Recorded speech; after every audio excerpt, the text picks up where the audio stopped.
Денеска сум една од фасилитаторите на оваа обука. Значи, се работи за обука организирана од иницијативи за еманципација на жената ромка Романосуно од Тетова,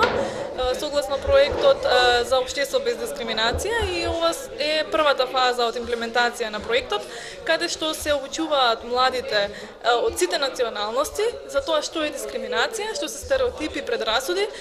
и како да е надминат таа ситуација, како да живеат во толеранција, во интеркултурно општество, како да понесуваат представки за дискриминација, како да постапуваат во однос на случај на дискриминација во општината. После оваа работилница, значи во моментов се подготвуваме заедно со младите кои што, значи до 50 на млади од општина Тетова кои што ќе присуствуваат на овие обуки, ќе подготвиме еден документ со заклучоци и препораки, меѓутоа ќе се наведат и сите препреки со кои што се соочуваат младите роми и нероми во Тетово и околината,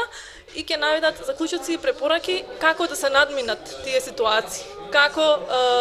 што треба да се преземе конкретно од општината, што треба да се преземе конкретно од механизмите за заштита од дискриминација, како што се комисијата, народниот правобранител и другите тела за заштита од дискриминација, за во иднина да се подигне свеста кај населението, да не дискриминираат, да не се случуваат такви немили настани како што имавме периодов и во минатото. Значи во 2013 година ромската заедница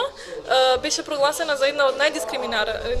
најдискриминираната заедница во Македонија, и тоа го потврди извештајот на Комисијата за заштита од дискриминација. Во моментов свесни сме дека се уште се случува таа дискриминација на терен, се уште ромите не можат да влегуваат по некои кафичи, базени, ресторани. Се уште нема комуникација и врска помеѓу албанската, македонската, ромската, турската и другите националности во Тетово и во Македонија генерално. Така да овој проект се надеваме ќе придонесе кон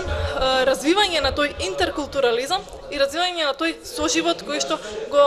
со нетрпение сите го сагаме.